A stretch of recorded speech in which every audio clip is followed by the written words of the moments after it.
I'm in Walthamstow Central, and today we are going to be riding on one of London's newest vehicles. If you're interested, be sure to give this video a like, subscribe and comment down below. Please subscribe, please. I haven't guessed it, we're going to be filming on the SL2 as it's got a new vehicles for the bus route.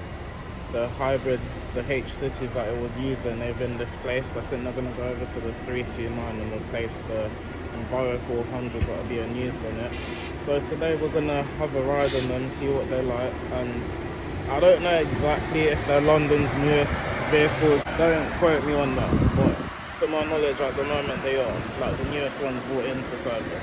Just currently waiting for an SL2 to actually arrive.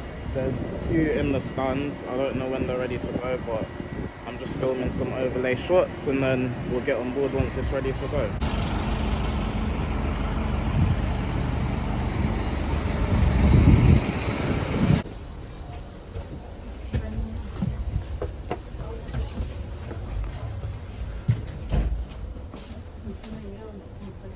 Orange poles again. I must say this is nice. This bus in particular is a BD11, second generation one. This is the first day in service and I can tell there's already like teething issues. Saw my video on the 18, it will be London busiest bus route. Very similar design. This has got USB-C, so I can actually charge my phone, thankfully. And it's got really good air conditioning. I'm actually going to take my gilet off though. Arriva have brought back the orange poles now. This was a thing like pre-2010s, and like now seems to be the new normal. Being in Walthamstow after so long is a bit weird because like everything, only like one or two routes are not electrified. Whereas now, like most of the routes, they're electrified, and they've like moved the placements of some of the bus stops. So it was a bit difficult trying to navigate. Oh, we're at Bell Corner. I think it's a bit weird that the SLT doesn't stop here. I think it would be a bit useful because, especially those that are on like a 97 or whatever, it helps people just have the same stop interchange rather than going into the bus station and changing buses. So I don't know. I mean, I understand the next stop is where the SRT stops, but I mean, come on. The whole point of Superloop is for accessibility, better connections for passengers. It just makes it difficult. The next bus stop is all the way down here. That's a bit of a walk if you're trying to change for the SRT. So once again, I can't get enough of this interior. I mean, the orange handrails bring so much memories for me growing up with a lot of Arriva buses around my area. Anyway, we can expect to see more of these Arriva BD11s with this interior from Dartford on routes 96 and 48, I think the 492 as well. These are the things I love to see. I love to see variety. I don't like to see the same thing repeated again within a new bus or new spec. So it's great to see that Arriva are pushing for this new interior. The bus started to get a bit busy, so I decided to do some voiceovers, but as you can see, we're just passing through Wood Street, and it is actually crazy that they're just making the road more narrower than it already was. I mean, you had 2 lanes going up, 2 lanes going the opposite way. Now all the traffic is just merged together. Anyway, for those that don't already know, the SL2 pretty much follows the 123 up until Ilford, and it really does help the 123 on this section because this is probably one of the busiest sections for the 123. Now we're just passing through Waterworks Corner, where we also briefly meet with the route 20 for a little while before that diverges off towards Woodford and etc. And we just go via the A406, again following the 123.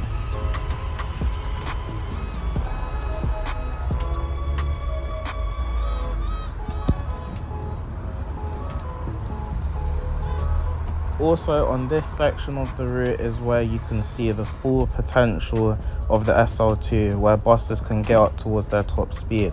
Now from my experience on the H cities that used to do this route, they used to fly, and I mean they used to fly. and these BD11s pretty much fly as well. And I'm not gonna lie, this just makes the journey more efficient and smooth. Also reminds you that you're getting from A to B really quickly, and it just makes the journey enjoyable. We just enter High Road South Woodford, which is just on top of us, where you can change for routes 179, W30. Also forgot to mention that the 275 is still diverted to run along this section of the A406. I don't know how long this diversion is. I mean, it's even on the bus stops as well. So it looks like it's going to permanently run via this route and along with the 123 and the SL2.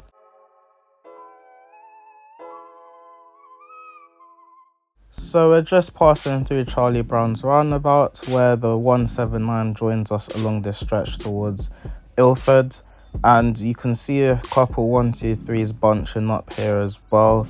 And again, the 123 is well used along this section, and the SL2 running along this section really does help the 123. So any way that passenger demand can be helped is a good thing in my books, if I'm being honest. So one thing I will commend TfL for is allowing the SL2 to back up the 123 along this very busy section. Of course, this whole section towards Gants Hill is 40 miles per hour, so again, you can get very good speeds on the 123 along with the SL2. And I'm sure you can see that broken down bus, but I'm pretty sure a lot of buses have been breaking down because of engines overheating or something.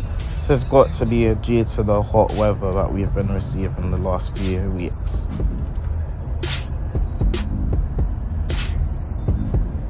So as you can see, we're at Gants Hill, and just to mention, the new bus route SL12 will be commencing in September. Now I believe it will start just towards Parham Drive, where the 66, 396 and 296 stop, and I believe it will circle around this roundabout and continue back via the A12. I do think this will be a very helpful connection, especially to those on the SL2 wanting to transfer onto the SL12. So I will definitely say that it will be a massive help. And of course, there were quite a few enthusiasts along the route today, so shout out to every single one of you. Some of you that I met, good to meet you as well. Also, the 123 being with Go Ahead London now, it has obviously made space for the SL2 to move into Tottenham Bus Garage. So this is why the conversion for the BD11s happened overnight, as Tottenham Bus Garage have quite a few chargers already, simply because the garage is pretty much electric. There's only a few hybrids left in there now, so it made the conversion for the SL2 pretty easy.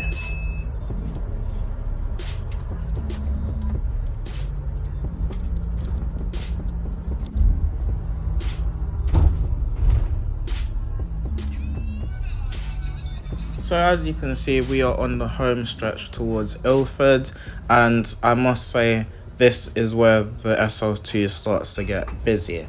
In my opinion, the stretch between Ilford and Barking is possibly the worst section of the SL2, but I'll get more onto that in a couple minutes.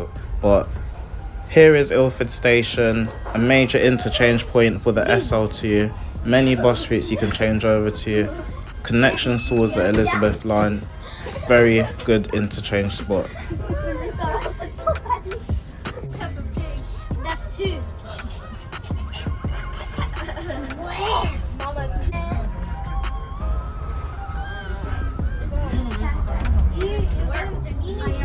French, Italian, Chinese, Indian, Thai, Mexican, Japanese, Spanish, Brazilian, But yes, as you can hear, the bus got extremely busy, lots of people on the upper deck, and here we are entering Ilford Lane, where the 169 and EL1 also run along this section. Now, the reason why I say this is the worst section for the SL2 is mainly because it is the slowest section. This is simply because there is only one lane on each side. So any other slower buses that stop or any other vehicles that stop in the middle of the road, you're just going to get caught in traffic, and it isn't very pleasant when you're trying to get from A to B. Now, I understand why the SL2 has to run via Ilford Lane, because there's no other way for it to really join back to Barking if it runs via the A406.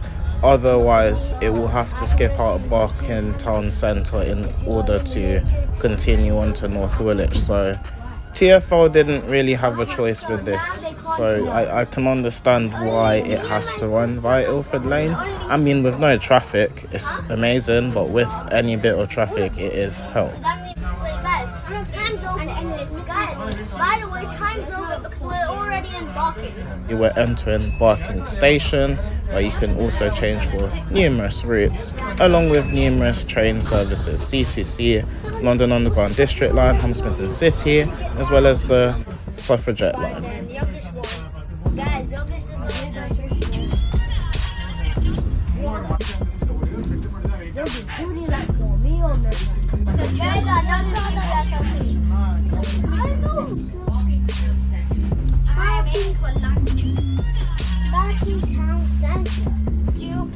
As we slowly creep around Barking town centre, you can see an old stagecoach, London Alexandra 400. We've just arrived at Barking. The bus has been quite busy, so I've had to just film overlays and talk over them. This is probably the SL2's busiest part of the route, like Ilford Barking section. It's probably the slowest part as well. And yes, that is correct, because currently the SL2 is the only bus route to serve Walthamstow and Barking, so it does create massive links for passengers without having to use any form of rail transport. Coming back to what I said about earlier with the SL2 remaining on the A406 instead of going via Ilford Lane, this would have been the place where it would have to exit off of the A406, and it wouldn't make sense for it to loop around Barking just to join back onto this slip road, as this slip road does receive very heavy traffic during rush hour. I've seen it myself and it's pretty ugly, and you can even see a short glimpse of that as we make our way towards the junction with the A13.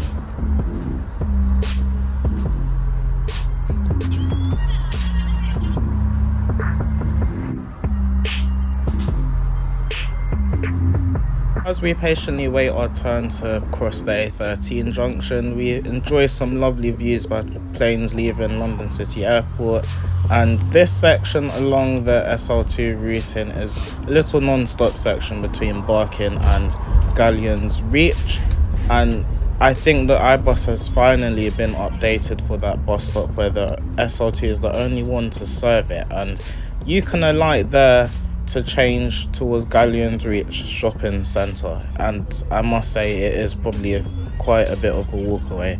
However, you can get very decent speeds along this section. I mean, especially on a day like today where there is no traffic, the bus is flying. And as I mentioned before, the H cities were very quick along this section. These BD11s are just as quick. I mean, you'd think you're on a train with how quick we are moving.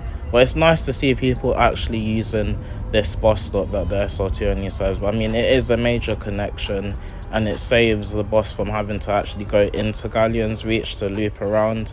So can't complain.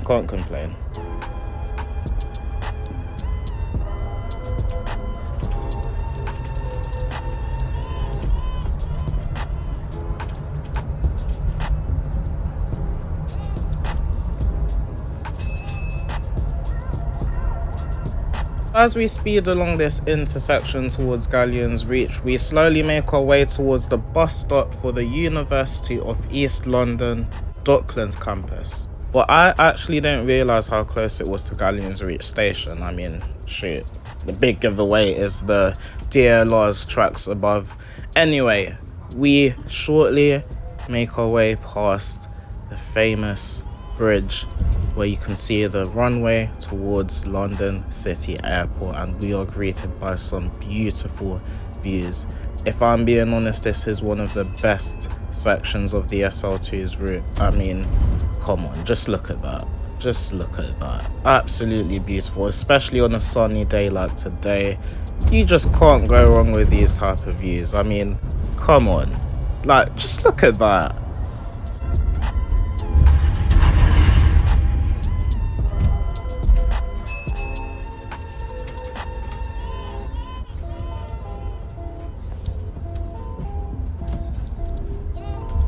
As we leave Pier Road, the penultimate stop for the journey, we shortly make our way towards North Woolwich Ferry, where you can see the Woolwich Ferry somewhere in the background of the next clip, and we slowly make our way towards the bus stand where I disembark the bus.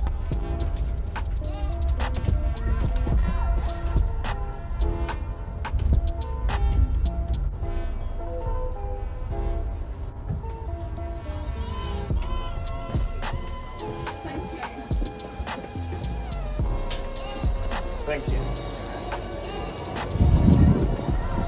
I am at the North Woolwich Ferry.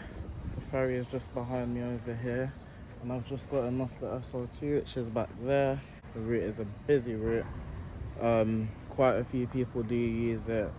I do miss the days where not much people knew about it, but what can I say, it's being put to use.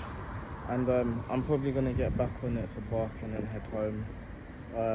What can I say about the buses? They're sleek, they fly on the dual carriageway. Perfectly fit for the route, although I will miss the hybrids that were used on it. And I must say, I do love the orange handrails being brought back with the Revo, so it's a nice touch. But other than that, I hope you guys enjoy this video. Make sure to like, subscribe, comment down below. Next video will be out next week, Monday. See you guys in the next one.